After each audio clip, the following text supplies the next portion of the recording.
Welcome, everybody, to 52 Living Ideas. We are doing a Comprehensivist Wednesdays that we do in conjunction with the Greater Philadelphia Thinking Society. And it's always an honor to have Sanjay back doing his series on neuroscience. And today, he's going to be talking about perception and phenomenology. So, Sanjay, take it away. Yeah, thanks. So today, I think it was about 3 months ago, we talked about perception. We talked about sensation, perception, experience. We talked about basically how our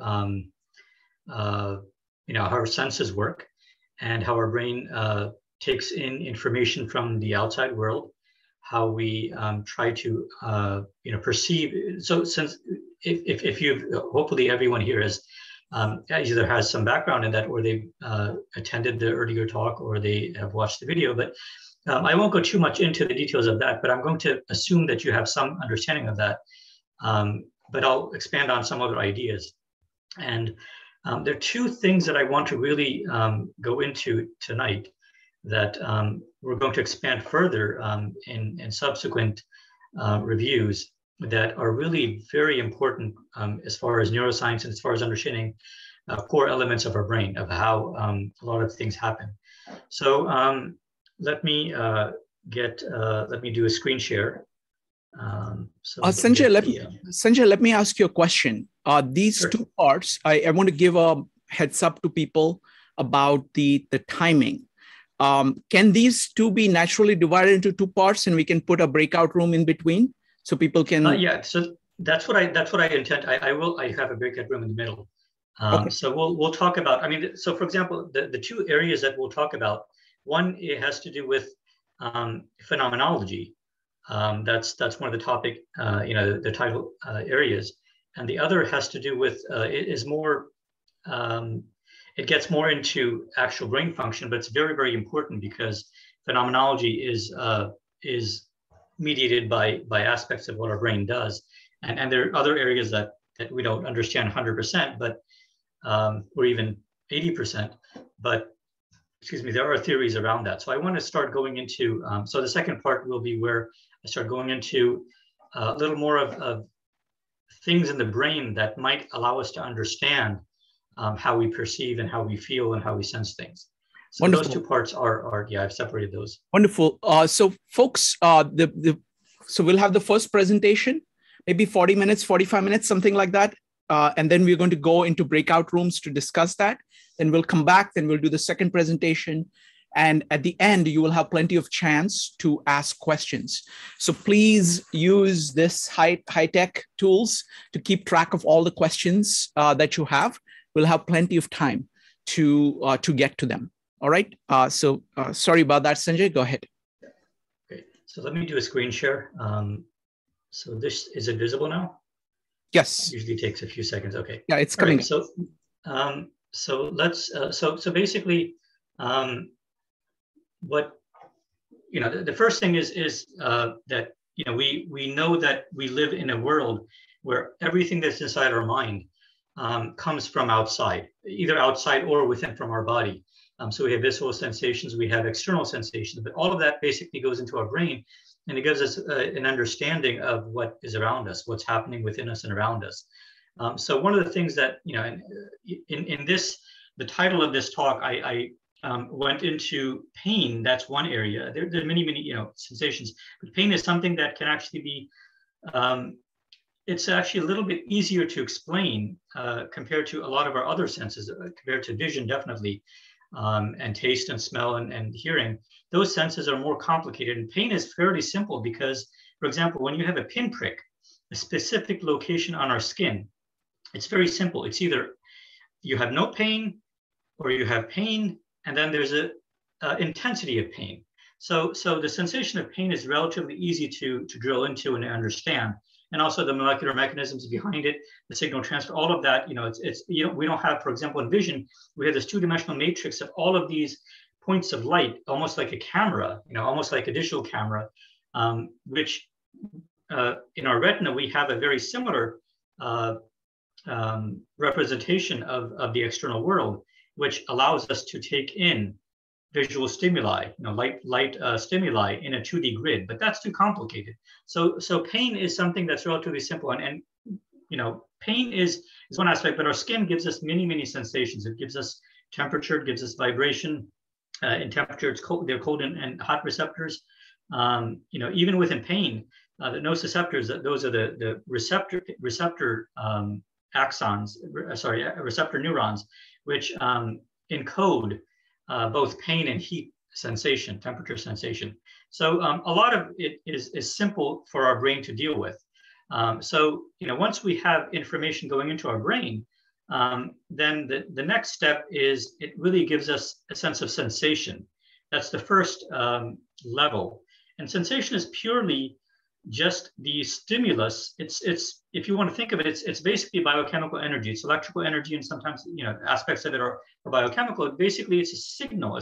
In sense of pain, it's as simple as a single signal going into a specific area in our brain.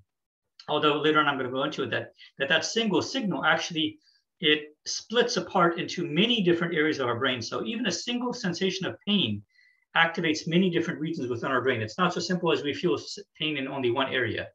And then that pain sensation gets, and in this example, I have a visual stimuli because it's a little more easier for us to understand, but same thing happens with pain.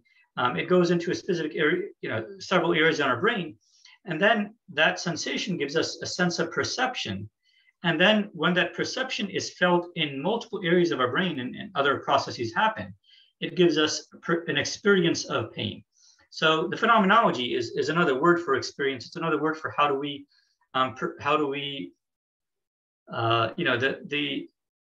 it's a complete experience of, usually we're talking about not only a single sensation or a single perception, usually it's multiple. So it's a fairly complicated situation, but in this case, with pain, it's a little easier to describe the experience of it. So again, perception,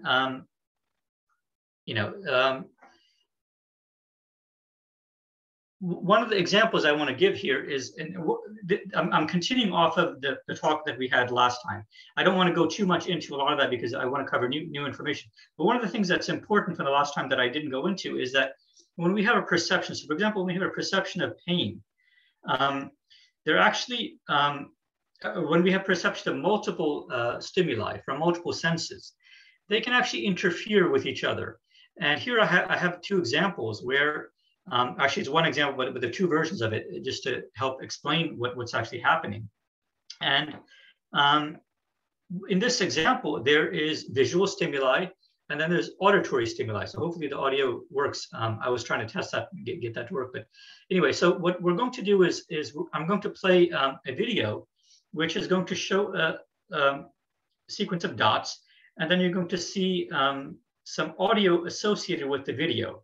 And I won't tell you exactly what's supposed to happen, but I want everyone to observe and try to think within themselves, what is it that they sense in terms of visual stimulus, and what is it that they sense in terms of auditory stimulus? Okay, so both visual and sound. Try to figure out exactly what you're sensing in both of those two separate modalities when this video plays. So I'm going to start it now, and I'll repeat it a few times just to help. I don't know why that. Sorry. I'm going to repeat it a few times. So. Okay, so I don't know if everybody, so it's very rapid. It's less than a second. So did everybody see it? I'll repeat it again. All right, I'm going to repeat it again.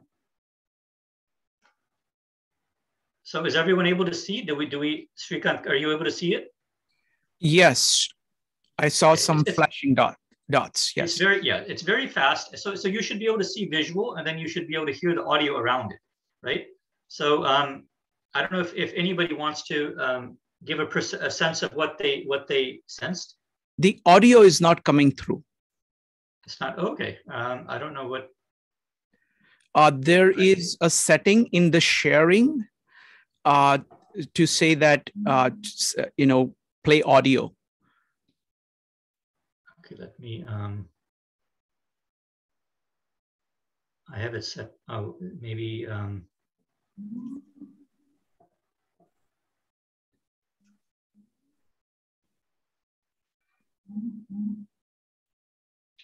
don't know if it's under. What you can do is that when you can stop sharing, start sharing, and there are options for playing the video, Okay. playing the audio. Let me.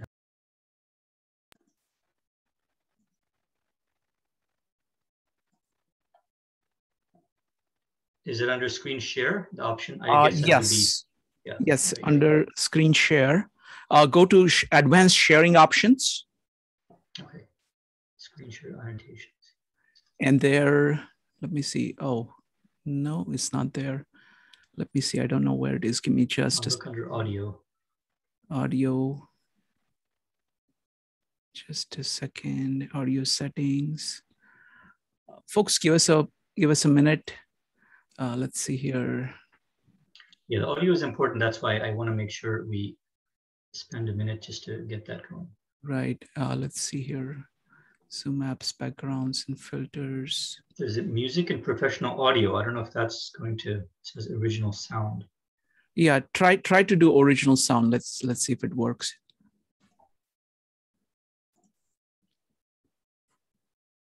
Okay, let me try that again. I'll start screen share. I think that should be okay. So I'm going to play it again.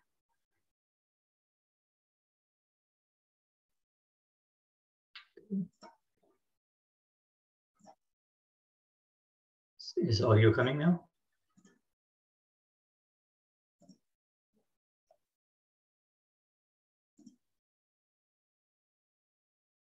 Actually, there are advanced sharing options. Let me see. No, that's for multiple. Okay. I don't know. Maybe that's. It's very rapid, so I don't know if that's going to make a difference. And I have the volume set on fairly high. It's maximum actually, so I don't know if that's. So no audio is coming? It's not. Let's do one thing. Just mute yourself and try doing that.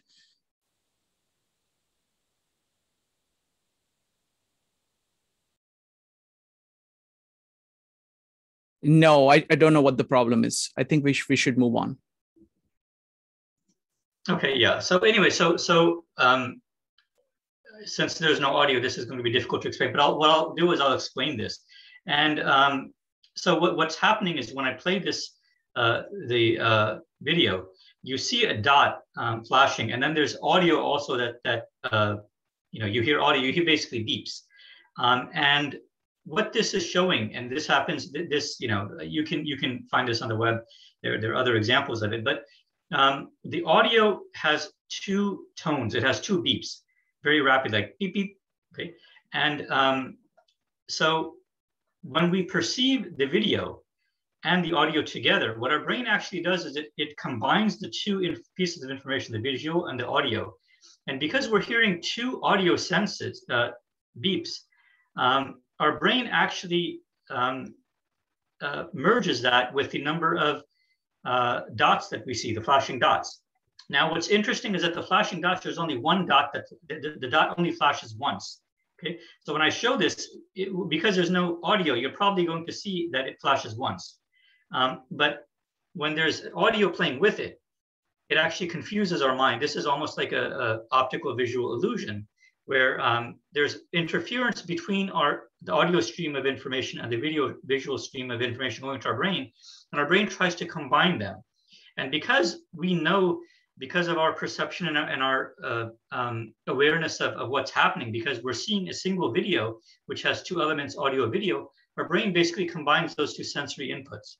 And so when it hears two audio beeps, our brain believes that it's seeing two flashing dots when there's actually one flashing dot. And this second side, I mean, this won't help now because there's no audio, but I'll play it with only, so if you see it here, this same video has only one audio. This is the realistic version. And you can see here, there's only one dot flashing. So the point here is that when we perceive things, perception combines as many of our senses as it can, depending on exactly what we're perceiving. But sometimes they can interfere and cause problems with our understanding of what we're sensing. So this was basically meant to provide that example. I'm not sure why that didn't work, but anyway. So next, I wanted to go into a little more into the phenomenology of what happens when we sense things. So experience is really just a very brief explanation of what experience is. It's a process of integrating perceptions over time. So and time can be microseconds, or it can be a few seconds, up to maybe a minute or two, because depending on the situation you're in, it may take time for you to sense and perceive everything that's happening that are together. For example, if you're in a moving vehicle, then you won't be able to sense movement within microseconds or milliseconds. It will take you many seconds and maybe even half a minute, to realize that you're in a vehicle moving. For example, let's say you just woke up in a moving vehicle. And if you woke up and you don't have awareness of where you are, it will take you 10, 20, maybe even 30 seconds to realize you're in a vehicle that's moving. So the process of integrating your perceptions, for example, your visual sense, if you're in a moving vehicle, your sense of balance, your sense of, your body position, your proprioception, all of these things are separate sensory systems, and your body is taking in information from each of those separately, but it's trying to integrate and combine them. And as it's combining them, your mind is getting an awareness of where you are, of what's happening, of what you're sensing, all of these sensations. It's starting to get an awareness of it, of the present world, of where you exist in the world. And so it's basically integrating all that information about the known world, about the physical world around us at that moment. And that's what we call experience. So experience in phenomenology really has to do with integrating multiple perceptions in real time. That's an important aspect of it. So there are two parts of experience. One is the real time as it's happening part of it. And the second part is memories. And memories, actually, it's a very complicated aspect of perception and experience, how memory fits in. And I won't go into detail right now, but just to give examples of what happens, why memory is important. For example, when we, let's give an example of an experience that few people have had. Traveling in a rocket. Okay, we know there are several rockets that have gone up into space recently, and several people, for example, William Shatner, he's an actor who had never gone up. And after he had gone up into the rocket and he experienced certain things, for example, the weightlessness in space, he was flabbergasted. If any of you saw the interviews or videos of him talking about it, he was just amazed by the experience. And so that's an example where he had no prior memory of what it feels like to be weightless. And the experience of it as it was happening created such strong sensations, and the perception in him was so strong and so vivid that even after, hours and days after he returned back to Earth, that strong sensation was in his memory.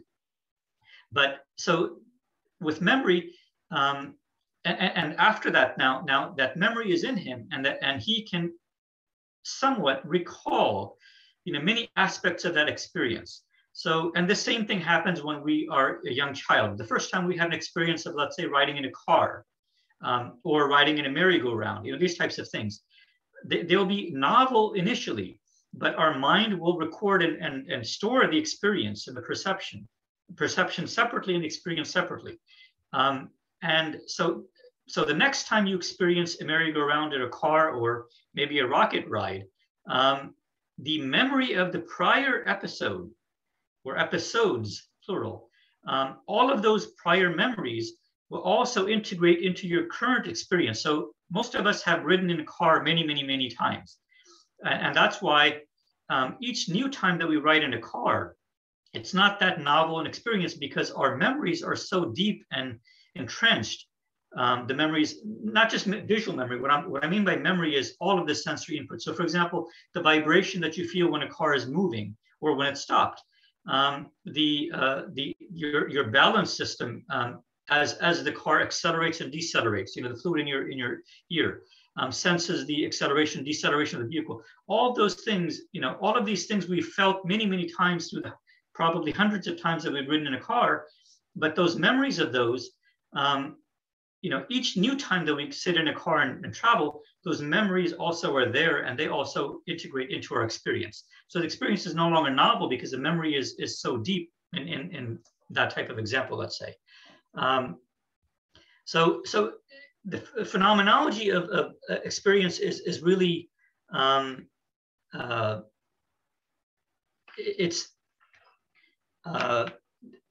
when we experience something new, when we experience something for the first time, it will have it could have a deep,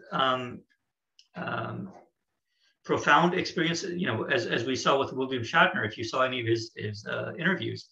And as the experience is no longer novel, it's primarily dictated by our memory, or it's dictated by the fusion of our past experiences, of our memories of a similar experience, and the real-time sensations that we're feeling in the moment. And so it has less of an impact on us. Now, one of the things that I want to fall back on is that perception has many aspects to it that we haven't talked about this.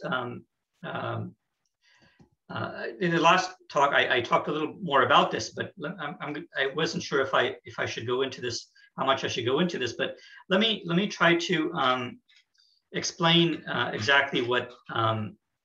When we have a perception, for example, we have to be aware. We have to have an awareness of the physical sensations that are happening in our body, and then we also have in other parts. So the physical sensation goes through a set of brain regions, but also a set of processes, and it goes into multiple areas within our brain. So let me start with an example of pain, because again, it is relatively speaking, it's a simpler phenomenon to explain. So when we have a single, let's say a pin that it doesn't have to puncture, but basically we feel the tip of a pin on our skin, and it causes a very sharp sensation to travel through. There will be a physical. There will be physical signaling that will be created within our central nervous system. Starting from the receptors in our skin, it will travel through nerves, through our arm, through our shoulder. It'll go into our spinal column. In this case, it'll be the cervical region. It will travel through our spine into the lower part of our brain, into the medulla oblongata, the brainstem. And then it'll pass from the brainstem and then the pons, the lower region of the brain, the more primordial region of the brain. It'll pass from there, and that single pain sensation will actually be split and go into multiple regions of our brain. This is important to understand, that even though we have a single signal, there's only a small cluster, and even though a needle is very, very small and very thin, it actually usually when it hits our skin, it's actually touching multiple receptors. So it's not just a single receptor that's sending the signal, but basically it's a small constellation of receptors. And our brain interprets it because of the locality of the type of signal that it is. Pain signals are less precise than other signals. Actually, some pain signals are less precise, some are more precise. But anyway, the sensation that goes into our brainstem will have both the acute, localized information about exactly where the pain signal is starting from. So this happens even if we have our eyes closed. We don't even have to see where this pin is hitting us, right? And most of us know that.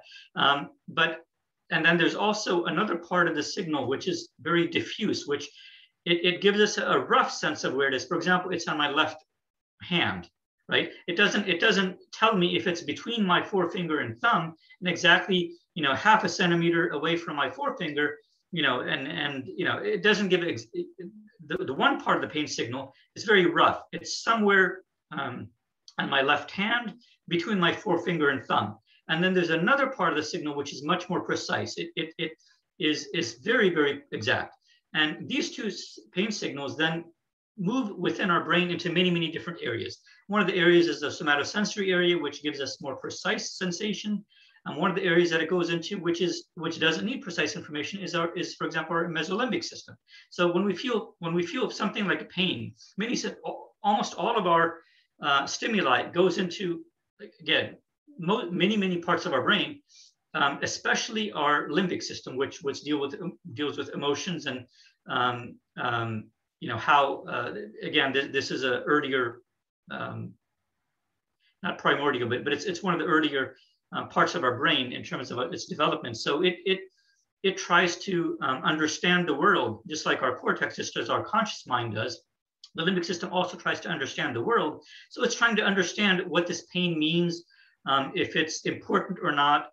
And the limbic system is trying to make its own decisions about what that pain means. And then that pain also goes into our cortex, with the somatosensory part of the cortex, which I described, which has a fairly precise locale for where that pain hit, where exactly it is on our body. And then that goes into our conscious mind. The conscious mind is thought to exist in our neocortex, in the cortex, the cortical regions of our brain, which is the thinking regions of our brain. And so all of the different areas that this pain sensation goes into, all of those give different parts of our brains different awareness and different comprehension of what's happening. And then, as we talked in one of the prior talks, all of these different parts of our brain are acting independently, more or less, in the beginning. We're talking about the first few milliseconds of when that pain signal gets sent. And within the first few milliseconds, all of these different regions of the brain are trying to figure out what happened. And then once they each start to realize in their own sense, in their own version of reality, what happened, then they all start talking to each other. And it's actually not, it's more that another part of the cortex, the prefrontal cortex, the executive function of our brain, starts to take information from the various parts of our brain and puts it together to give us a more holistic view of what really happened. Okay. Now, and what may, if you get a simple sensation of pain, theoretically, you can have something as simple as just a barb on a rose bush on a plant that pricked our skin slightly, right? Or that same sensation may be the initiation of a cut, right? Or it may be the initiation of a dog that's biting and piercing our skin. Now, our brain doesn't know that, because remember, if we have our eyes closed and we only sense the sensation of pain, we have no other way of knowing exactly what's happening, whether we're being bitten by a dog, or whether a needle or a thorn pricked us, or if we were cut by something sharp. We have no idea about that. But our brain tries to make sense of it. And if our brain gets a sense that we're being bitten by a dog, that's something more serious, so we'll take it more seriously. In that case, our limbic system will tend to overrule the other parts of our brain. It'll try to get us out of danger because it senses we're in danger. So this concept of awareness is very important, and that's central to what experience and phenomenology is about. That awareness happens first at a physical level in the brain, that these signals are progressing throughout different parts of our brain, and all of the different parts of our brain are starting to get awareness of what's happening in each area. And actually, let me turn off screen sharing. So as we get all of these sense of awareness, and again, this is only at the physical layer, and then as I described, if our limbic system finds the sensation interesting enough and has this awareness of what's happening, it will also get involved, and it will work with other parts of our brain to give us a more holistic picture. And that holistic picture is where we're trying to interpret what's happening. And then after that, after the first few milliseconds, then parts of our memory will start to get activated. And that's where if we had, most of us have had pinpricks or, cuts or things like that. So that's where our sense of memory will come in. And our sense of memory depends on how we've experienced. So for example, if the worst type of pain that you've ever experienced in the world was a paper cut, okay, which on the scale of pain is not that serious, right? It's not that significant. But if that's the worst type of pain you've ever experienced, then that's what your memory will provide. Okay, your memory will provide that context of, you know, the pain, the maximum pain you can say, or the range of pain will come from your memory, and it will be relatively low. But let's say that this time you're actually getting bit by a dog, okay? But your memory doesn't have any awareness of being bit by a dog because you never have been. So now your brain is comparing this very intense pain from a bite to the very slight pain in your memory from a paper cut. And the two don't match. So your brain all of a sudden now senses that this pain is much, much higher than you've ever experienced before because you don't have a memory of something this strong. Then your limbic system will activate even more because the pain is so sharp. And the awareness of that pain then gets exacerbated because you don't have much memory of it. You don't have any memory of it, actually. So it affects the perception and the phenomenology of it. And subsequent to that, and then after that, you know, if in the real world we don't have our eyes closed, we have many senses. So within past those first few seconds, you know, first few milliseconds, within about the first second or two, your visual system will start to give you an understanding of what just happened. Audio system, all of our other senses will start to give us an understanding, and those senses will all meld together. It'll be, you know, what's known as a multimodal perception of what just happened, of reality, whether you were bitten by a dog or whether you had a simple paper cut or, you know, some other, what caused the pain. So this is, you know, I'm trying to explain, you know, all of this happens very rapidly, but there are many processes that happen, and they do happen sequentially. It's not that they all happen all at once. One thing I do want to mention before we get too far, I don't want to go into what's known as the neurophenomenology of experience. That's an area of it's a combination of philosophy and neurosciences and psychology and other areas where it gets more into exactly the existence of, you know, is there such a thing as a real, I mean, these are ontological questions. Is there such a thing as pain or experience or sensation? Do they really exist, or where do they exist? Do they exist within our brain, our mind, or external to us? You know, it gets into exactly what is the real world. And those things I don't want to get into tonight. It complicates the issues, but we're going to go mostly in terms of you know, looking at it from the perspective of neuroscience. So you know, I described, you know, the multiple things that we have, that these signals from the single signal of pain goes to the multiple areas of our brain. They can cooperate, they can interfere with each other to get perception and awareness of perception.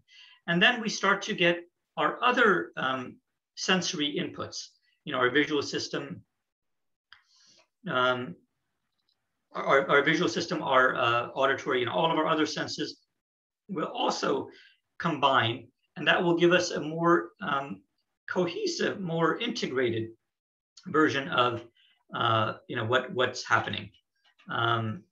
So let me go back to the screen share. There's something else. I'm just going to continue with that.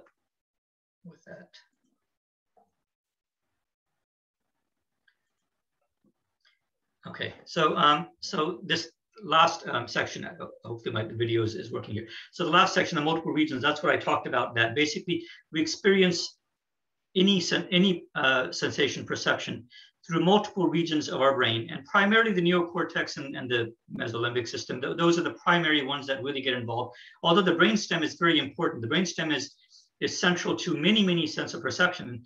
And something that's important to mention is that our brainstem is the first part of our brain that really senses everything. And it senses it at the level even before we become aware of it happening. And I'm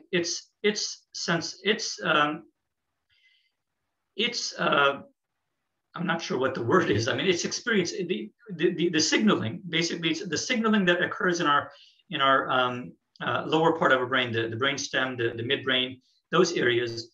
The signaling and the processes, the impulses, the information that gathers based on the stimuli, based on the sensation, that almost never reaches our awareness because it's at such a low level that when we talk about awareness, that's almost never there.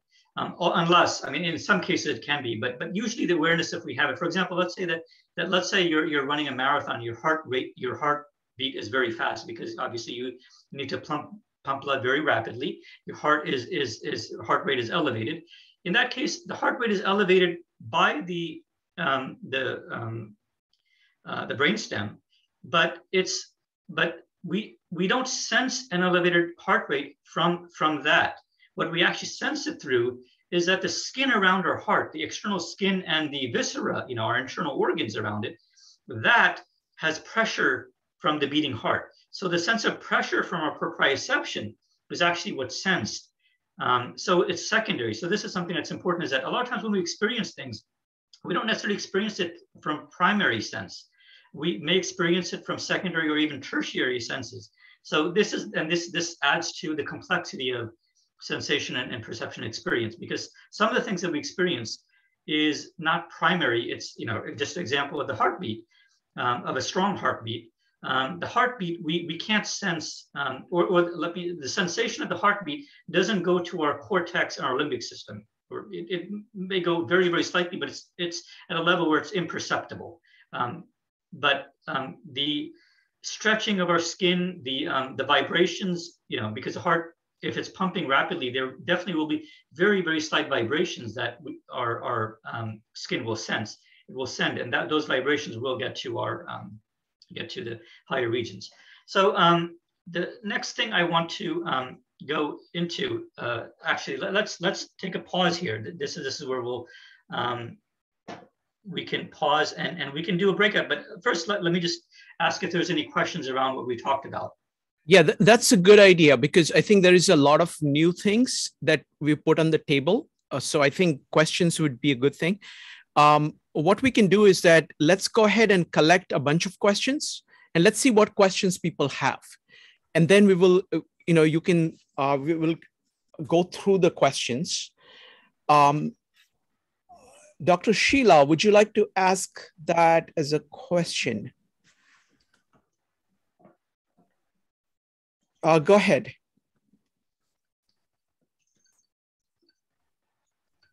Okay. Sorry I missed other presentations connected to this discussion, but this presentation seems like we're trying to explain Piaget's, another version of the same phenomena, assimilation and accommodation, and how every individual's experience is going to distort experience. So that because your perception is a product of experience, necessarily, you can't perceive anything accurately, because your accurate and my accurate are two different accurates. I think that's what we're talking about. Am I wrong? I don't know. Go ahead, Sanjay. Yeah, definitely. I mean, so you basically, there are two things that you touched on. One is that perception experience are separate things, and they each have aspects of memory involved, which are separate aspects of memory. So our sense of converting a sensation into a perception can use our memory if we have, let's say, prior examples of that sensation. It can use memory. It doesn't have to. Again, it's very, very variable within each individual. So that's one part where the sensation converting to perception is based on memory, and then the perception converting to an experience, the phenomena of it, awareness of it, is also based on memory. And they may be similar memories. They're oftentimes different memories, because perception, the types of memories that perception involves, are much more deeper. So, for example, if we live in, let's say a person lives in a city, the ambient sounds that exist in a city are very different than a person who lives in a rural environment. And a person who lives in a rural environment may be aware of, in the background, the audio background of their environment, there will be animal sounds that they'll be aware of, but their perceptual system has learned to tune those out. And if that person goes to a city, the perceptual system will not have memories of those sounds or the sounds of taxis or other types of sounds that you have in a city, and vice versa. The person living in a city, if they go into a very rural area, same thing, the memories of their perceptual system will not help them to tune out certain sounds. So that's an example where the memories of our perceptual system are different than, and integrate in other ways than the memories that arise out of our experiential phenomenological system. And the second point you said is that these things are different from person to person. Definitely, yes. Thank you. Next up is Charlie, followed by Madeline. Charlie. Yeah, you made references to how the signals, perceptual signals, split off into different areas of the brain. But the experience of being conscious is a unitary experience. And so making statements about phenomenological reality, so to speak, that how we experience the world is a unitary experience. And so you have this problem of, it's called the binding problem. How do you get from the split off signals in the brain into that experience? And is that something that you kind of put under the rubric of too philosophical and something you don't really want to talk about? Or I'm not sure. It wasn't. You said at the beginning, that there were some things that you wanted to not be part of the discussion. Yeah, I mean, we can talk a little about this, but it's see what happens if we look at it purely from a philosophical point of view. It gets very difficult because there's really no way to ascertain exactly what's happening unless you look at signaling. And brain function is primarily about signals and transfer from clusters of neurons from brain regions. So in terms of the binding problem you're talking about, so in the scenario that I presented earlier, where we have a single sense of pain and it goes into multiple regions of our brain, and then ultimately ultimately our cortex, specifically the executive part of our cortex, which is in the frontal lobe, and more specifically the prefrontal cortex, is involved at a certain point eventually. And so this is the part, so from this point on is the part that is,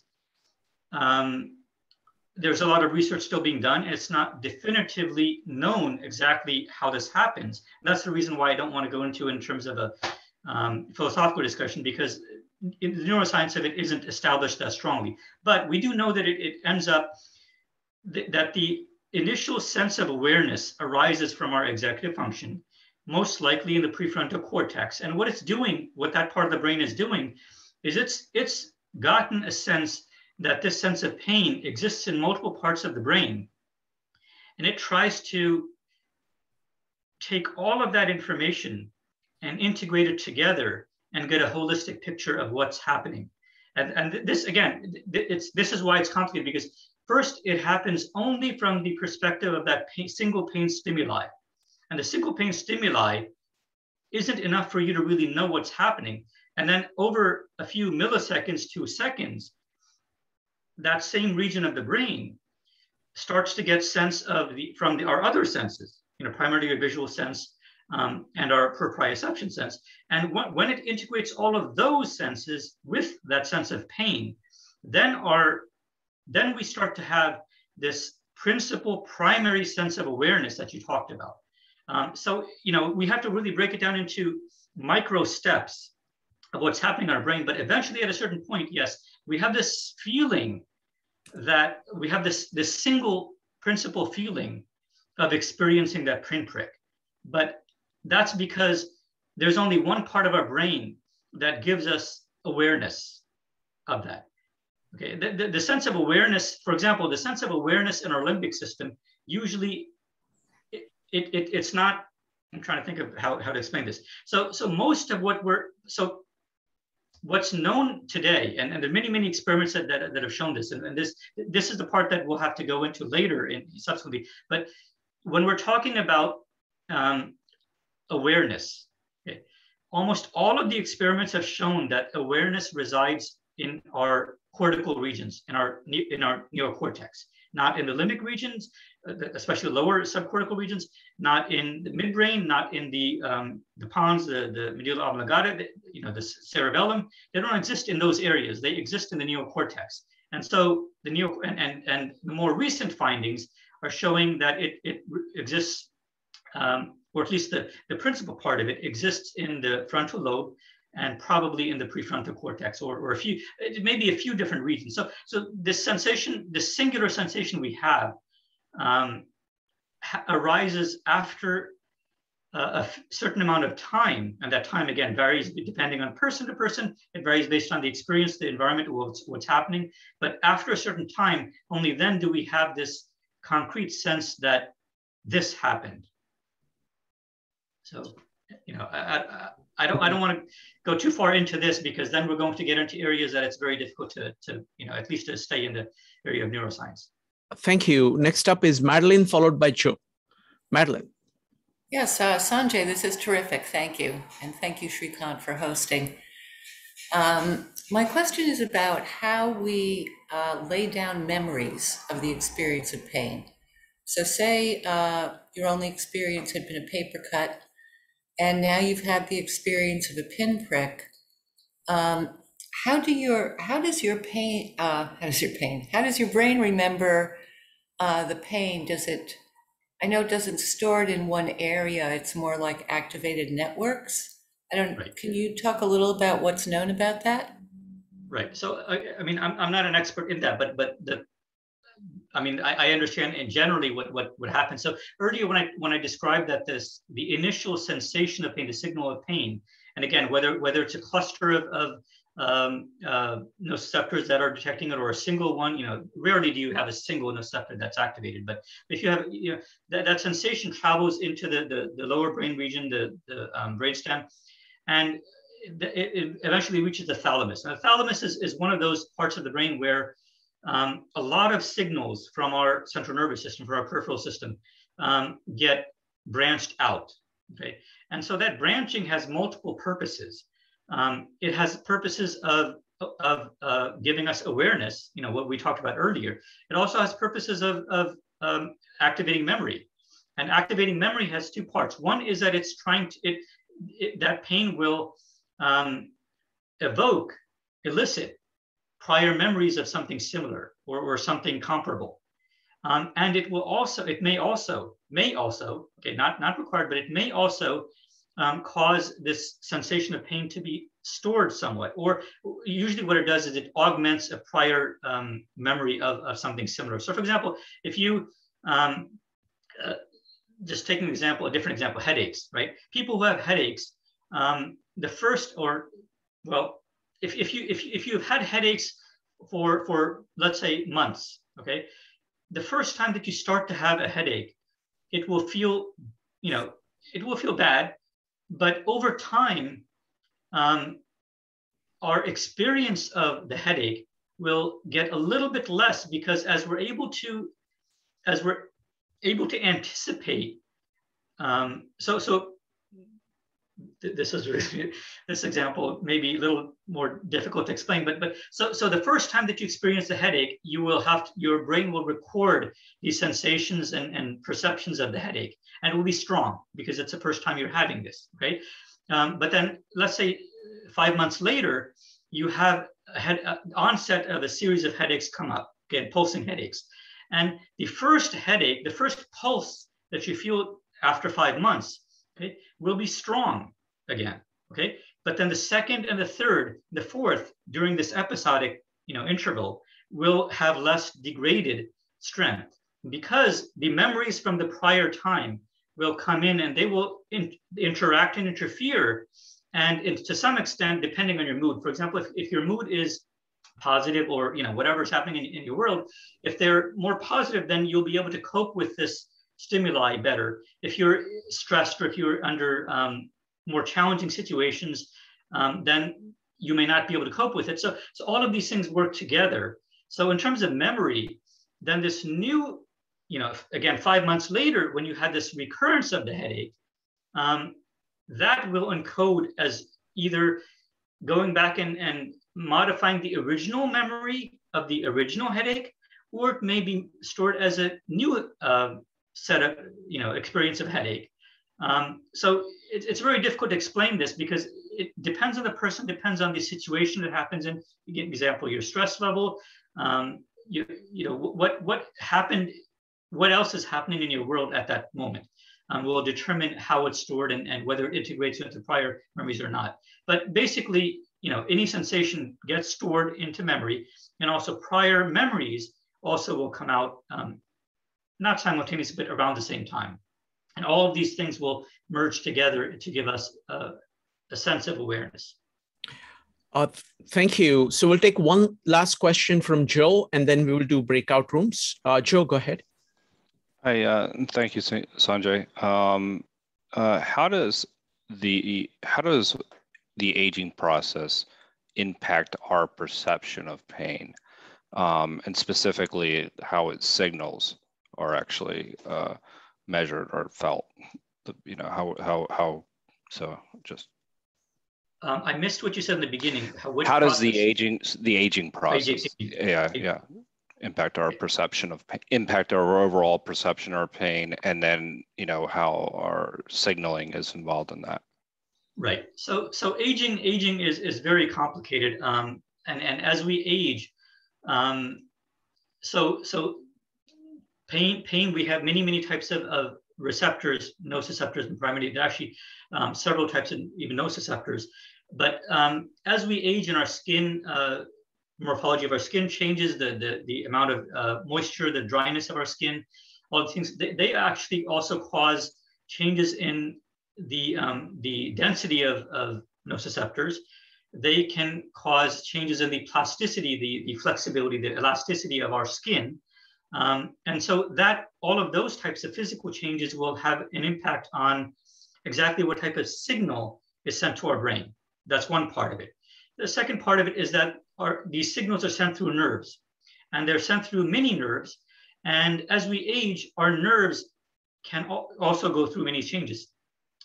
We've talked about this in the past, especially with axons and nerves within our brain, but the same thing happens within our peripheral system and our spine, that these tracts, these pathways for carrying these signals, the pain signal through nerves, nerve fibers, they degrade over time. They become,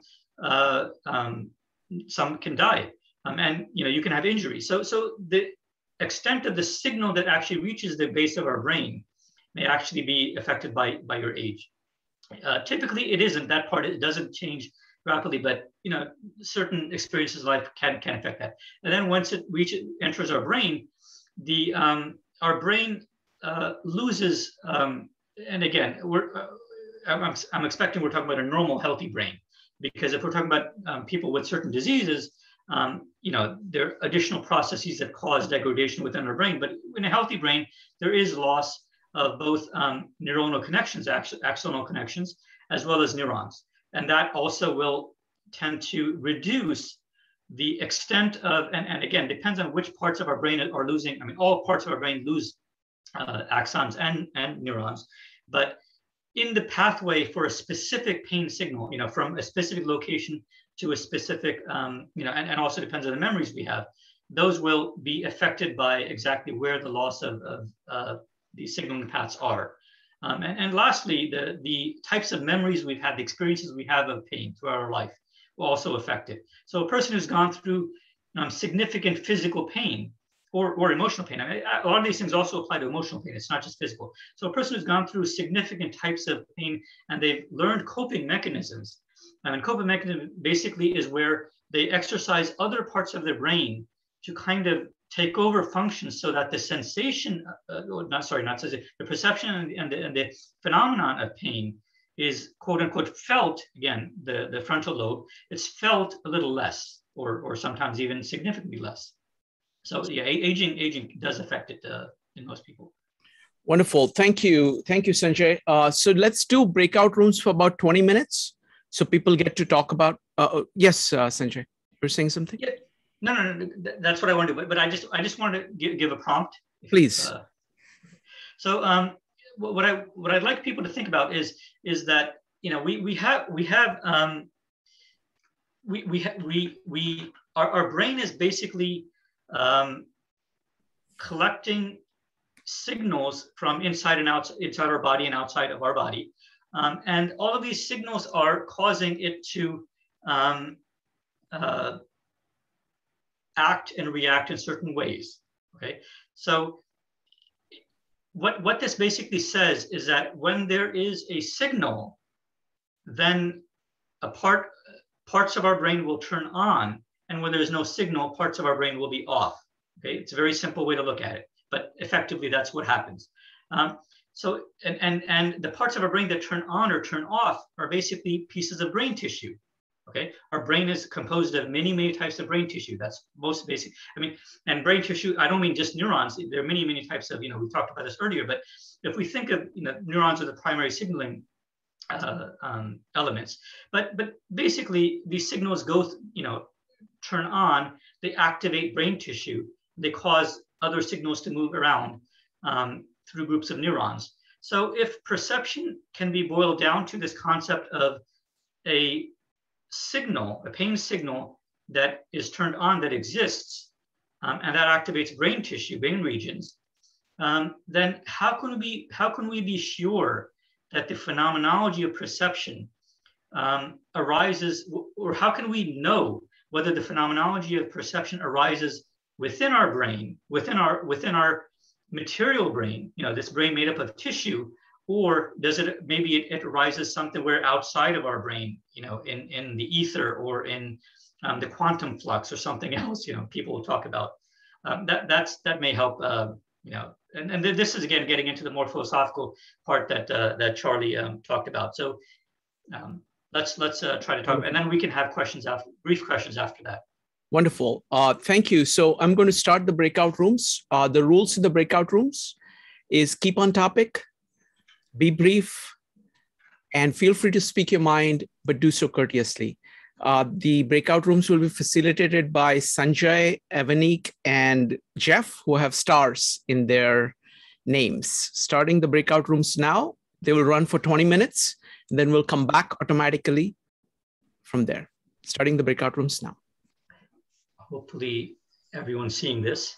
Yep. So what I want to do is just go a little bit into, so this part is going to go into the fact that we are you know, the fact that sensation perceptions and the phenomenon of experience arises from this tissue-based you know, body that we have, and I want to go into what it means for let's say a pain sensation to ultimately go into our brain, and how it can evoke more complex behavior.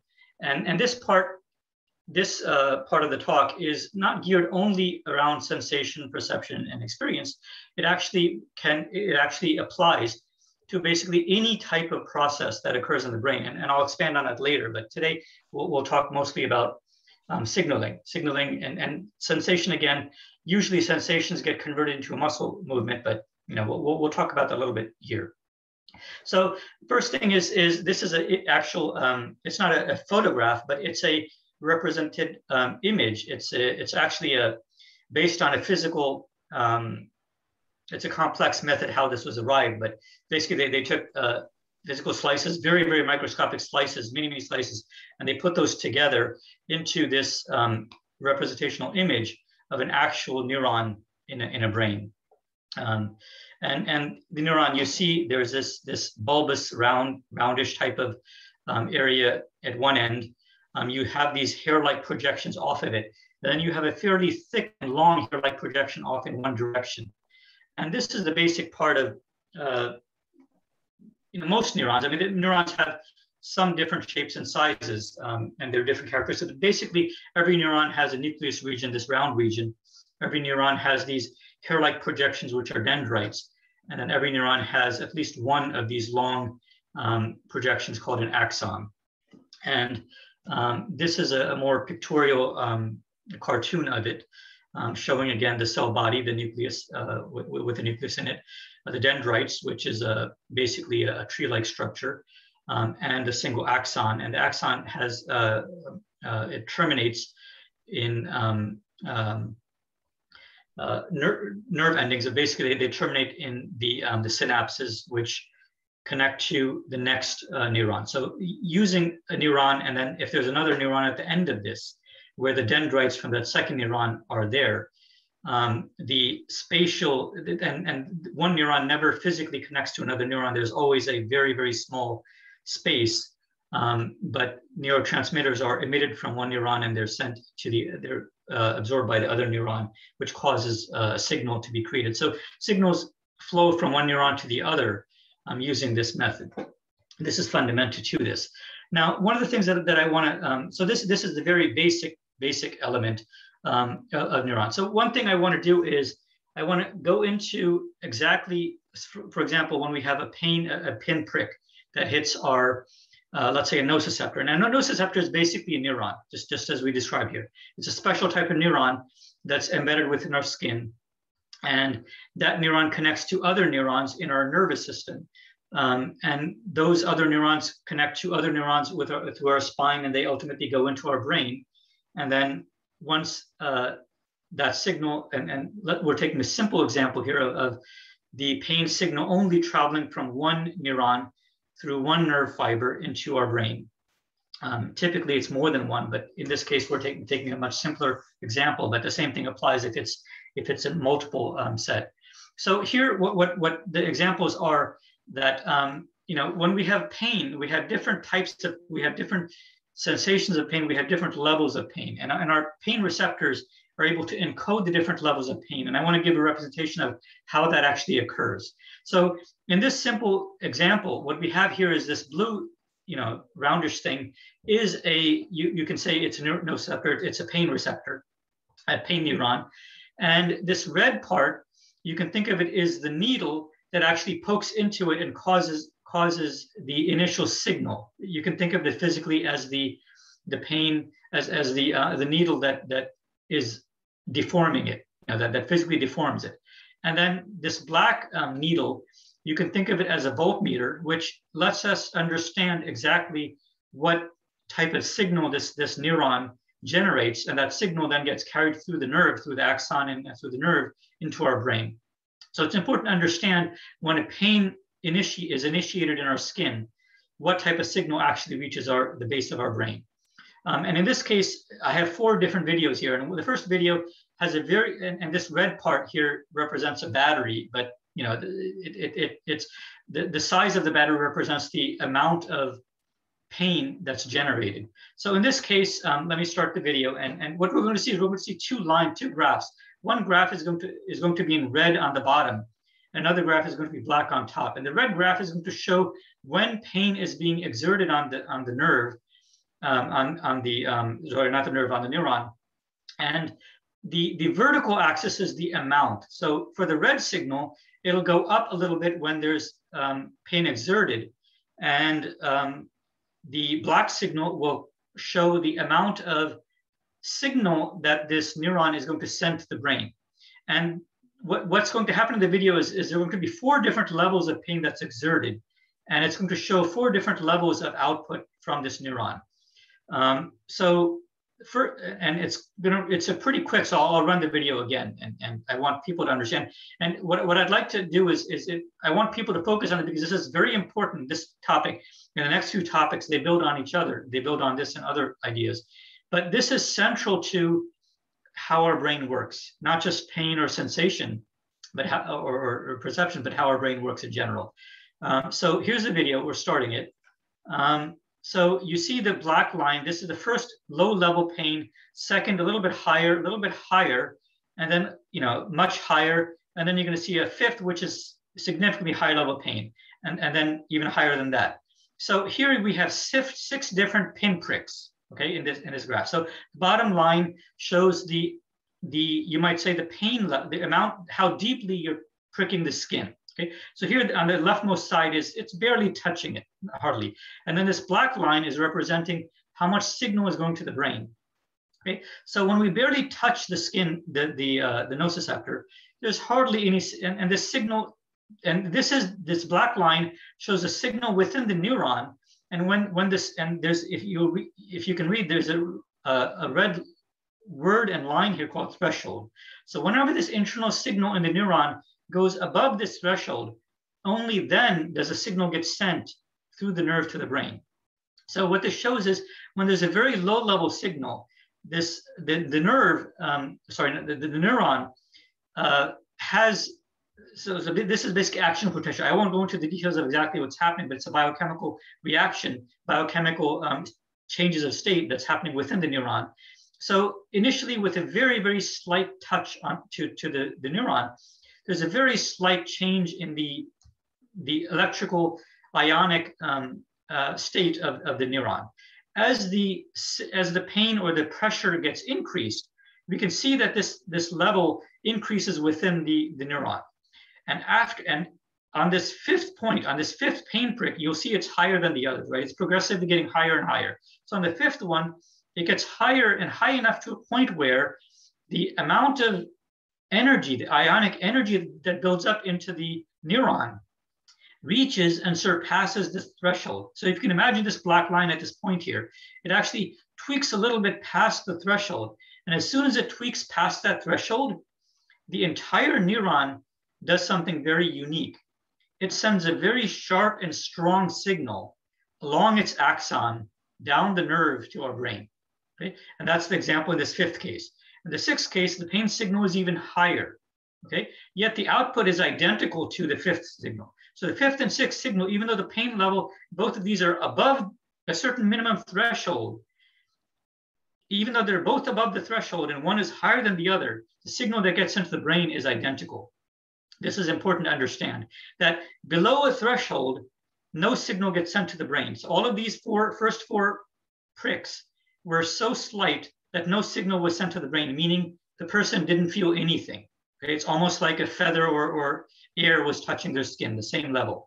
But these two last pinpricks, they felt something and they felt pain. Okay? So this is important to understand. And if you don't understand this, maybe you can put an exclamation in the chat, and then Shrikant can interrupt me, because I think this is very important. I'm going to continue, but if somebody does not understand this, then I want to take just explain it a little better. So that's one part, is that the relative amount of pressure, pain pressure, that's exerted on the skin has to go above a certain threshold. And once it goes above the threshold, the signal that's sent to the brain is identical, irrespective of whether it's a weak pain or a strong, sharp pain. Okay. Now it's actually not that simple. It's more complex. So the next slide we're going to go into a little. So here, let me go through these. I'm going to play it in slow motion. So the first, actually, I skipped. So let me start. So here we're going to see same thing's going to happen here, where we have, again, the red line. So this is a continuous pain. So basically, the needle is continuously hitting the skin for a long period of time. And what you see is that the amount of energy, the ionic energy in the neuron, it goes up and it reaches a certain plateau. And it never goes higher than that. After the pinprick is removed, it gradually subsides back to nothing. Okay, so this is, again, a very, very weak type of pinprick, which never even, and again, think of that imaginary threshold, there's no sharp spike. So this signal never gets to the brain. Okay, the next one is going to be similar, but the pain signal is a little bit higher. Okay, and it's high enough that the threshold is reached. Okay, and the threshold is reached, and then there's a nerve impulse that gets sent to the brain. Okay, but after the ionic potential within the nerve returns back to normal, even though the pain signal continues, it never reaches high enough. It always stays under the threshold and it subsides. So this is a level where it's really like a pinprick, where you feel a pinprick and you just feel it once, you feel this ouch once, and you don't feel anything else beyond that. So this happens at a slightly higher level than the earlier one that I gave. Here's another version of it where it's even a higher, sharper pinprick. Okay? And what's going to happen here is we're going to have a stronger level of, this red line is higher. So what we see here is the red line is higher, but it's interesting because the signal is during this entire period, while the needle is pressed and pressed into the skin, it's pressed in deeper, okay, so it's causing more pain. What happens is we get 3 different impulses, but the intensity of the impulses are not different, okay? And the duration, the width of, how long each of these impulses lasts is not different. They're basically identical. So what this is showing us is that the way that sensations get encoded in our nerves is they cause either no signal to be sent, okay, the first example, or they cause a single pulse to be sent, or they can cause multiple pulses to be sent if it's a long-lasting sensation.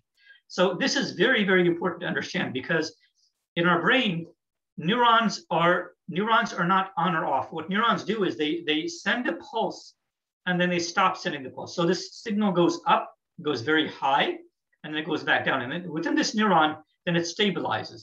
And if the initial stimulus, the needle, is still there, then it'll send another pulse, and then it'll stabilize and come back to a resting state. And a little bit later, after the resting state, if there's still a pain sensation, it'll fire again. So if this red line had continued, it would continue firing at this rough periodic frequency, okay? So hopefully this makes sense. So let's go to the 4th situation here. And again, this will be a higher level of pain, higher level of pressure that the needle is exerting onto the body. And what we'll see, and again, this red is much higher.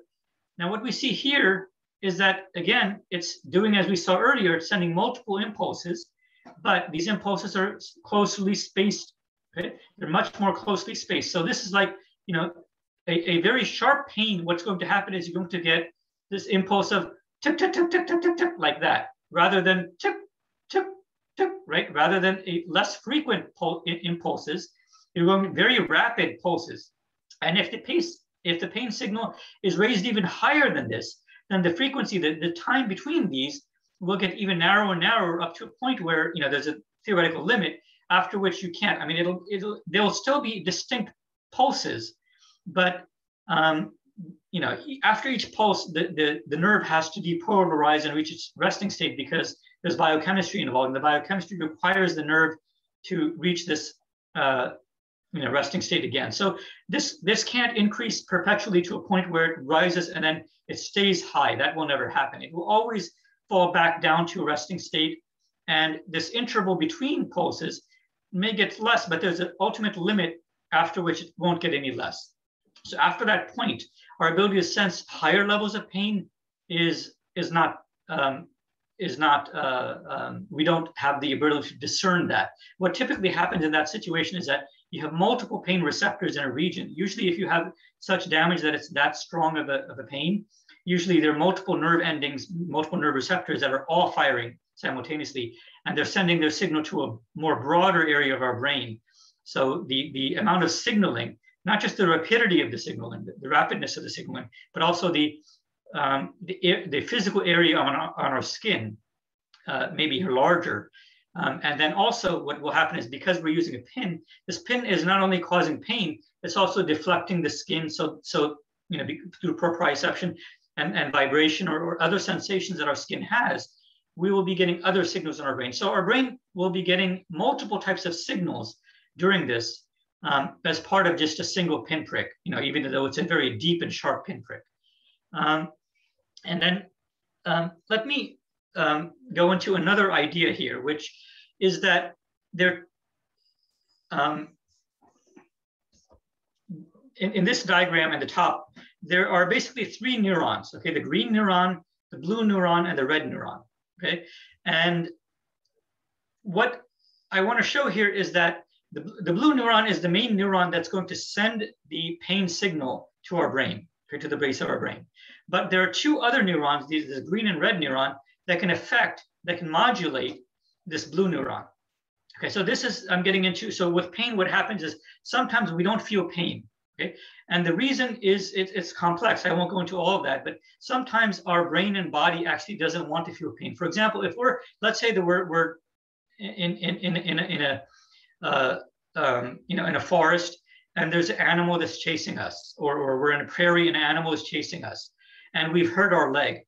Okay? Well, for us to survive and escape that dangerous situation where we're being chased, let's say it's being chased by a dog or a wolf. And even though we've hurt our leg, our brain, parts of our brain knows that we have to run away from this danger. That dog is more dangerous than the pain from our leg.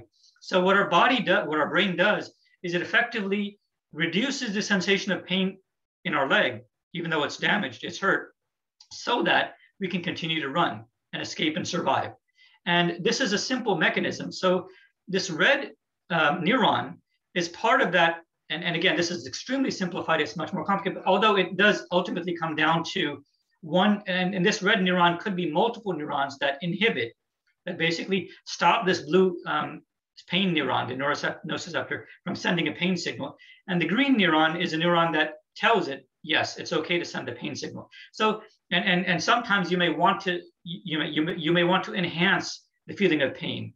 Other times you want to inhibit the feeling of pain. So this is more a realistic picture of what our pain receptors are like. And many of our receptors in our body are, they actually have an inhibitory neuron and the excitatory neuron that are tied into it, that feed into it. And they control, they modulate the level of pain from this single neuron. And if you have a cluster of pain neurons, if you have 1,000 pain neurons in this area, each of them having inhibition or excitation, that group of 1,000 neurons, if they have the same inhibition, all of those neurons would be inhibited simultaneously, and then we would feel almost no pain in that situation. Or if they're all excited and amplified in a sense, then this feeling of pain from those 1,000 neurons would be amplified during that, while this amplification, this excitation signal is there. So this video is going to show, again, there are going to be 3 lines here. The bottommost line is the inhibition. The middle line in green is going to be the excitation coming from this.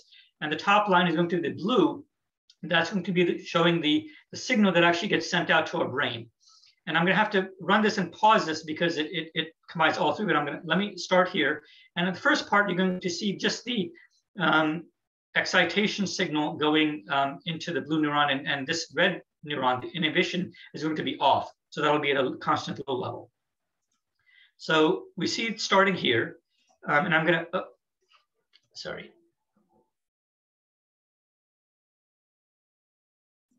Okay, so I just paused it here. So what we see here is that this red inhibition neuron is not doing anything. Okay, it's not inhibiting. And this green neuron is the excitation neuron. This is the one that's sending, let's say that this is the neuron that was actually pricked by the needle. Okay, so it's sending a signal out, and this blue neuron has to cascade it. Actually, what happens in our body is that pain signal or any signal is actually cascaded through multiple neurons. So this neuron might be in our skin. This neuron will be in our spinal cord. So the skin neuron sends a signal to the spinal cord, and the spinal cord then has to send it upward through the cord into our brain. And this is more realistic of what happens. So the pain neuron has a signal, but in this example, it shoots out this pulse. And that signal is not strong enough. What it does is excites the blue neuron, right, which will send it, which is supposed to send it to the brain, but it is excited, but it's not strong enough.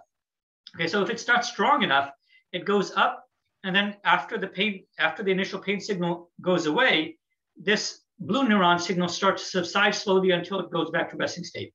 Then this pain signal is tweaked, and if you remember earlier, when we give it a sharper pain, a stronger pain, it pulses more than once. So this is an example here where the green neuron is given a stronger pulse.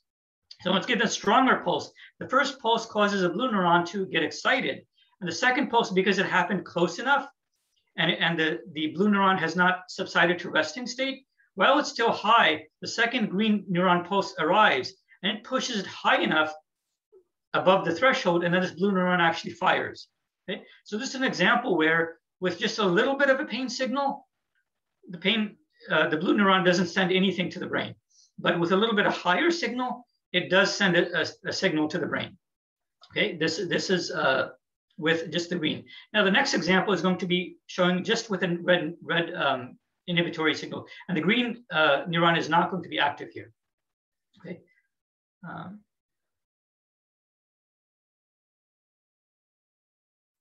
Right, so here what happened is this red neuron, the inhibitory neuron, when it fires, it actually causes the ionic signal, the concentration, the voltage, you might say, of the blue neuron to decrease. Okay, this is why it inhibits, because it's actually putting a negative pressure, inhibition on the signal ability of this blue neuron. Okay, so that's what happens when with this red inhibition signal terminates in the blue neuron. And I'm going to continue this. Now we're going to have both. We're going to have the green and the blue together. Okay, so this is the third part here. So when the red neuron activates, it inhibits the signal. And because it inhibits the signal, it initially causes the blue neuron to go negative, low enough negative, such that these two rapid, earlier these two rapid pain signals were enough to cause the blue neuron to excite and to send a pulse out. But here, because we have an inhibitory initial pulse that went into the blue neuron, and after that, very soon after that, immediately after that, the green neuron sent the pulse signal, two pulse signals. Normally the pulse signals would have been enough for it to surpass the threshold and a real signal to be emitted for the blue neuron. But because this inhibition signal made it negative initially, it wasn't able to go high enough, fast enough to surpass this threshold. So this is an example where inhibition and excitation together give us much more complicated behavior. Okay, so this is, and again, this is rudimentary. Okay, when you take 1,000 different, if you had a cascade of many inhibitory and many excitatory neurons working in very complex ways, we will get very, very complicated behavior out of the set of neurons out of this. So this is just a very simple example using 3 neurons, where you can see that we get 3 different scenarios here: pure excitation, pure inhibition, and integration.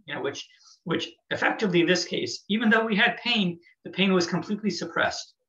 And that's what happens with not only signals, not only sensations and perception. This happens throughout our brain with everything. Okay, this part happens, and again, this excitatory signal doesn't have to be from a pain receptor or even from a receptor with our from our sensory system.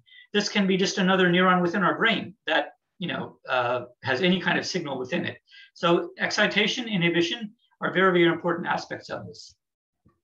So next slide here is we're taking that same concept and this is an example of what a term called micro networks or microcircuits. Basically, each round circle is a neuron, and the line between these circles are the connections between them. So green neurons are excitatory neurons, and the red ones are inhibitory neurons. And these are 8 different ways that we can put these together to form different circuits. And I'm not going to go into detail with all of these, what will happen, but because of the way that these work, you can have very, very sophisticated examples of what can happen. This case we've already seen where one neuron excites the other neuron. So this is an example earlier when we had the green neuron, and then this is the blue neuron. So if the green neuron fires 2 pulses rapidly, then this blue neuron or the second neuron will fire a single pulse out. Here's an example. This is an example where we had the green neuron. This is structured differently, where the green neuron, the red neuron in series, but effectively this is doing the same type of thing where the signal gets inhibited because of this red neuron. And there are more complex ways. I'm not going to go into all of these. Later on, I might decide to go into these in more depth in a different talk. But this is, I want to present this as a starting point. This is very, very important, and it gets much more complicated. I know we've already covered a lot of things tonight, so I don't want to go more into this, but I'm just going to have one example. Hopefully this works here. So this is an example of taking the same example. So if we go back to this, and down here at the bottom, this E2 is an example of 4 different neurons, and all 4 neurons are inhibitory neurons. Okay, and this is an example, and I want to show the sophisticated behavior we can get out of just 4 neurons. Now, in reality, the example I'm going to show doesn't happen out of 4 neurons. It takes millions of neurons to create, but effectively, the millions of neurons are acting in a sense as only 4 different neurons that are inhibitory to each other. I'll explain a little more. So in this example, I'm going to start this video. So here we have 4 different neurons, and these neurons are activating in a particular sequence.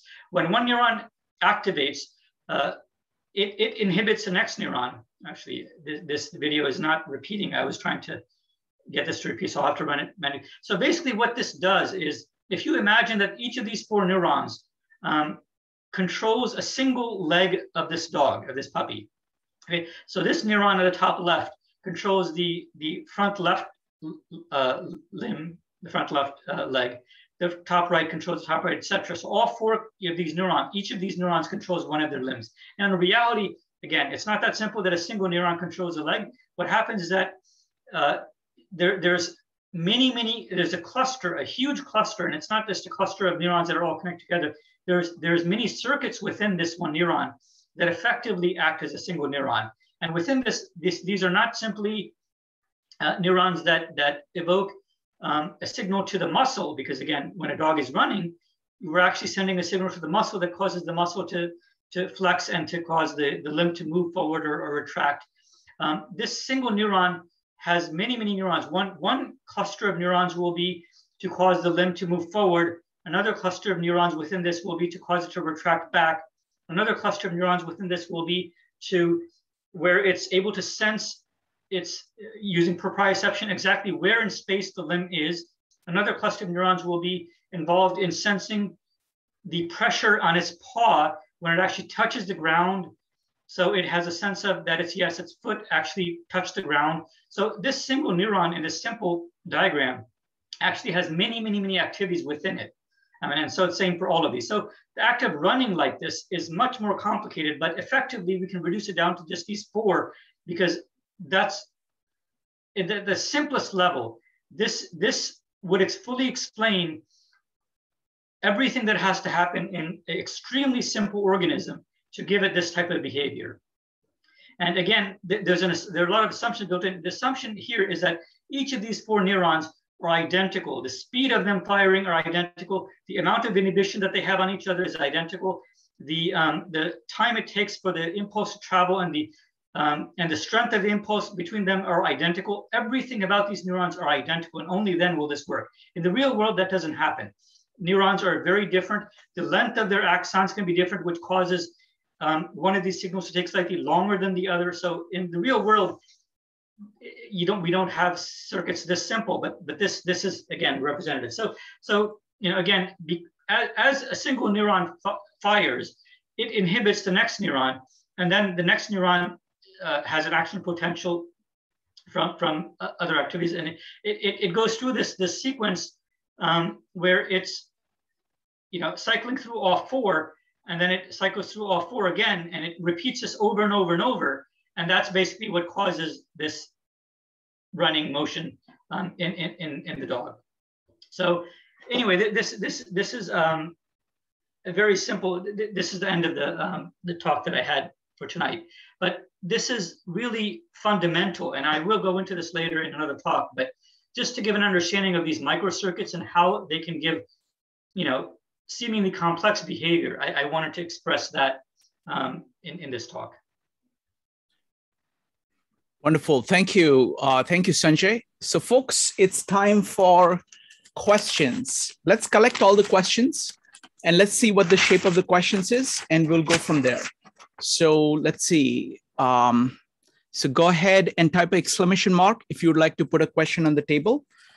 Try to keep your question brief. We're running a little late, so let's keep the questions brief so we can get to as many questions as possible. Okay, and we're not going to answer the questions right away. We're going to collect all the questions and then look at which questions that we should prioritize and go from there. So let's start with Madeline, Ed, and Joe. Madeline. Yeah, my question had been about the threshold. So that's not necessarily when we feel sensation, but more when the neuron decides that it has enough information that's important enough that it's worth sending to the brain.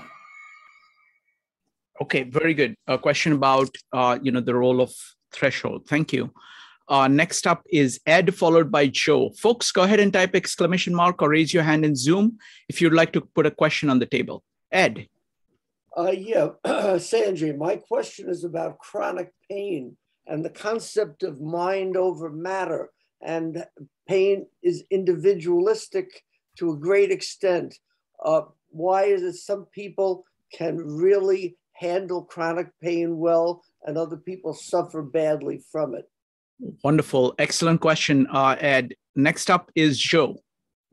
Yeah, my question is, how does our experience in our environment impact our inhibition and excitation ratios? The ratios that I'm not sure. So basically, how does our experiences, our environment, impact the ratios that Sanjay was talking about? Like, how do essentially trauma, somebody that's been traumatized? Wonderful. How does that impact their thresholds, I guess, in a way? Excellent. All right, Jyoti. Why does pain sometimes rise or arise after 3 or 4 days of the accident? Okay, why is pain delayed? All right, wonderful. Okay, let's see. Next up is going to be Jing, followed by Jeff. Jing.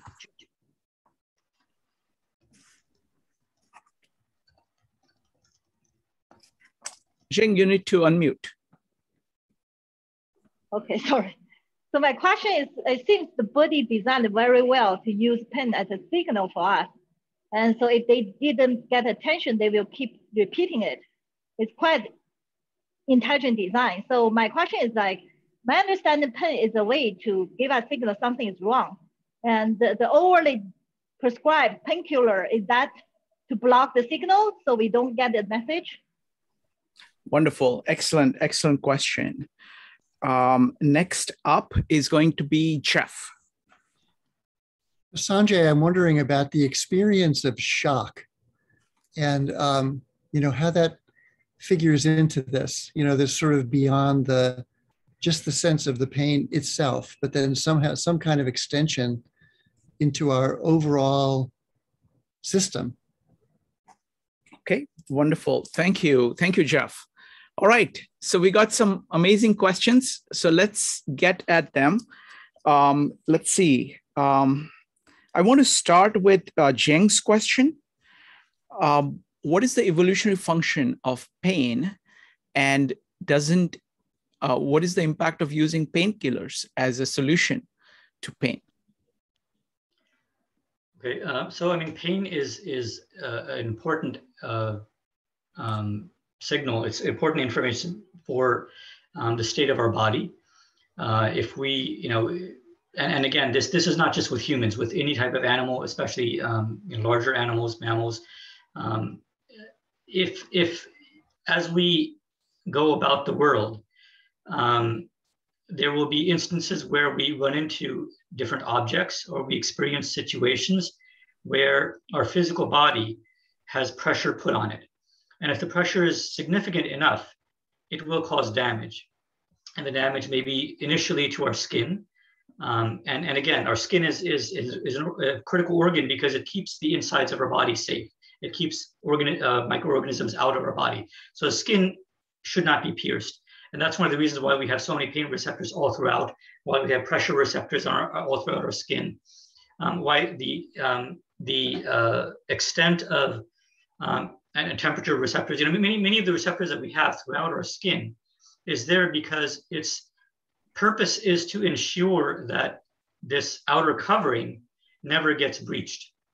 And pain is one of those signals that it's in the dermis layer, so it's further below than some of the other receptors. So there has to be actual some level of piercing of the skin for it to be activated, though it can be at very slight levels. It doesn't have to be that deep. And again, it's there to alert us initially that it may be a situation where, for example, we're walking on a surface that is gravelly, right? Gravels can have they're small rocks and stones which can have sharp protrusions. And if we're walking on that type of surface, our feet will sense sometimes pain because our skin is actually very, very slightly pierced. And if we start running on gravel, then it will be pierced even more because the amount of energy from our running, we're actually slamming our foot down into the gravel at every step because running requires a lot more energy. So running will exert more pain. So our body, our brain will sense that running gives us more pain. So we'll slow down because we don't want pain. We don't like pain, right? It's a restrictive force on our conscious awareness that whatever we did or whatever is happening to us is negative, is unwanted, and we need to do something to change the situation. So that's ultimately where pain is. So as far as painkillers and various medications, opioids and other types of painkillers, they work at different levels. I mean, some of them work at the level of the actual pain receptors. Some of them work at the level of these inhibitory, what they do is they actually cause the inhibitory signal to be stronger. Some of them work at the level of the brain where they actually reduce our consciousness. So for example, anesthesia. Anesthesia is where the pain receptors are still, so after when you're having surgery and the doctor has cut into your skin is screaming. It's screaming. All the nociceptors are sending signals rapidly to your brain. But the area of your brain that is conscious, is no longer conscious. It's been dulled through the anesthetic. So that's a central type where the entire cortical region and other parts of our brain is dulled, even though the nerves and the pain receptors had not been dulled. So there's many types of pain medications. Some of them directly affect the pain receptors. Some of them affect the nerve transmission, the speed of transmission, or some of them change the threshold at which the pain signal can be excited. Wonderful. Next, we'll take two questions, one from Joe and one from Madeline. So question from Joe was about the levels of inhibition and excitation and how it is influenced by experience, if there is any individual differences, how do those two get set? Yeah, so I described about memory. So with pain, pain is one of those sensations that typically we feel strongly. And we remember them, especially if it's a significant amount of pain or if the duration of the pain was, hours to days. We tend to remember those. So memory is an important part of this. Memory, pain. So it's not that the memory encodes the signal of pain. The signal of pain is not necessarily what's encoded. It's the experience of pain that's encoded. Okay, this is something important to distinguish between. That, let's say that you sprained your ankle. Okay, the amount of pain that comes from your muscles and the tendons and various tissues within your foot that got sprained, the amount of signals that are being sent will vary over time, because again, after you've sprained your ankle, you will stop moving, right? So after you stop moving that ankle, the amount of pain will lessen. But the experience of the pain, so if you think about a young child, the first time they sprained their ankle, even though they've stopped moving their ankle, to them it hurts a lot still, because this is all new. They don't have any memory of it. But what they'll encode is the experience of this pain and the emotional reaction to it. It's strong, okay? It's this new shock to them because they never felt it before. Excuse me. And so the encoding of that situation will be much more significant and even, you might say, stronger than the actual amount of pain that they felt. Okay? And that's intentional because that hopefully will get them to avoid doing something which caused the initial sprain. So as far as experience, with the excitation is not so much with pain. Actually, there are. I mean, I'll have to go into different aspects of biology. So, for example, when let's take the example, we have a cut on our skin, okay, and it's a deep cut. It's a cut that's deep enough that bacteria can start to enter into our blood, past our skin. So that's an example where the pain is deep enough, and if the pain signal is strong enough, and these pain signals also tie into other cells within our skin. Okay, it's not just that we have pain, we have many types of cells within our skin. So what ends up happening is that the pain signal also excites, and vice versa, other cells which are part of our immune system, or our primary immune system, the innate immune system, which get activated, because if the pain signal is strong enough, then our physical body has, it's not, I wouldn't call it awareness, but our physical body has characteristics occur which activate the innate immune system, because there's an increased risk of bacterial or viral or some type of pathogenic ingress into the skin. And that may reduce the level of pain, or it may increase the level of pain. So the excitatory, inhibitory sensations, there are so many different versions and variations of it that can happen. You know, I won't be able to go to a lot of those, but it can be very complicated. I'm not sure if Madeline's question. You know what? Let's let Madeline ask the question again. I'm not sure I've captured it properly. Madeline, what was your question about the threshold? It was a very basic question. It was about the threshold. In the first slide, where there were these little bumps of activity that were below the threshold and then above the threshold. So apparently the threshold isn't a subjective sensation of I feel pain. It's a clarifying question. The threshold is when that blue neuron decides this is a signal worth sending to the brain. Exactly, yes, the latter.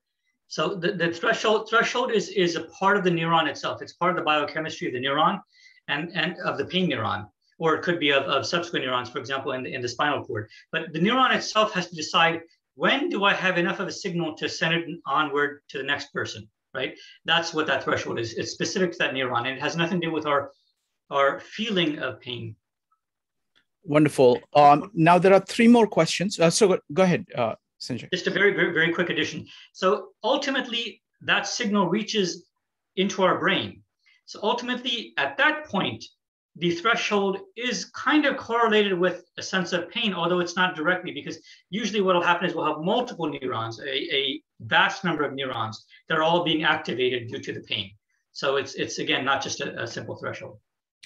Okay, we are running a little bit late. So how about taking, let me put all the 3 questions, which is about more detailed questions about the nature of pain. And you can take whatever, you can say whatever. One was about chronic pain and the connection between mind and matter, mind over matter. Second was about, sometimes the pain is delayed after an accident. The third one was about shock and pain. So anything you want to say about these 3? Okay, so yeah, I mean, they're related in the sense that, again, our perception of pain and the experience of pain, that's what we're talking about. So if pain is delayed, initially, when we sprain our ankle, okay, and that's an example where, it will persist, the ankle won't heal, within a day or 2. The initial sense of pain is very strong because our body wants to alert us instantly. Something happens, something dangerous happens, stop whatever you're doing immediately. You twisted your ankle, so stop moving. So the initial pain is very strong. But then as soon as that happens, our brain, our eye basically, and complex set of activities, our eye basically runs, is instantly directed to the location of the pain. And that's a complex process because our body knows physically where on our body that pain is from. It doesn't, the proprioception aspect gives it that ability. Our eye immediately focuses, our eye assesses, our visual system, or the rest of our brain assesses the extent of what's the situation is, what's causing the pain. If it sees there's no blood there, if it sees there's no animal or insect or some immediate danger that we need to escape. For example, if we're running, let's say a child is dancing and they sprained their ankle. Well, if they're dancing, they won't realize there's nothing dangerous there. They did it and they fell down. So then their brain realizes the pain the pain signal doesn't need to continue even though it keeps coming. So what your body does is it starts to biochemically, it has many types of both neurotransmitters and endorphins and other types of chemicals within the body that the brain controls through the pituitary gland and other elements. It causes our body to start to secrete these elements, which are natural opioids, and they automatically start to suppress the pain. So within a minute or 2, the pain level will go down. So an aspect of mind over matter, this isn't mind over matter, but in a sense, if you had the ability to use your mind, or if you had many, many experiences of sharp pain like that, over time, the memories of that, you may learn that, oh, it's just a paper cut. Like, typically what happens now with paper cuts, most people who get paper cut, when they're older, it doesn't bother them, because if they've had paper cuts 4 or 5 or 10 times, after a while, you realize that the pain is not, the damage is not that significant. It's a superficial cut. It will heal within days. And, you know, the 20th time you have a paper cut, it does hurt, but it hurts much, much less than the first 10 times. And that's an example where mind over matter. That's not active mind. It's not your conscious mind. It's your subconscious mind that does that, but still it's mind over matter. And so over time, as this, you know, again, the painkillers, your body kicks in, it suppresses the pain signal. And then processes within our brain realize that the pain is not significant, and they work on not the pain signal. The pain signal remains at whatever levels. Then they work on changing the perception and the experience of pain. And that's more complex. So about, I think somebody asked about trauma, how that can fit in. So trauma is a situation where, again, if you remember what I said earlier, the pain signal or most sensations, they go to multiple areas of our brain. When a sensation goes to specifically our amygdala or different parts of our limbic system, our limbic system is primed around severe threat, and it also remembers traumatic situations. So if you have pain during a traumatic situation or from something that's traumatic, you know, for example, let's say the tip of your finger is cut off. Let's say that happened 5 years ago and your finger has healed. And let's say that you're working on a machine, you have some machine that there's a risk that another finger can get cut off. So your amygdala, even before you turn on that machine, your amygdala will be primed and afraid and cautious, because it will be aware of the tip of a finger 5 years ago being cut, okay, and the extreme pain and the difficulty, and you had to go to the emergency room and all of these things happening, you know, and the blood, you know, all of these things will be traumatic. And even before you turn on that machine, even before you have an injury, or even before you sense any pain, any real damage occurs, that trauma will have effect on your behavior.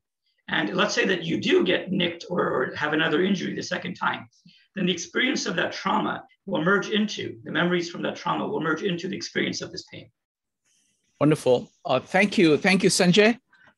Really appreciate this series because it's kind of, you know, opening all of us up to what is going on, you know, in neuroscience, which is really going through an amazing burst of advances. So thank you so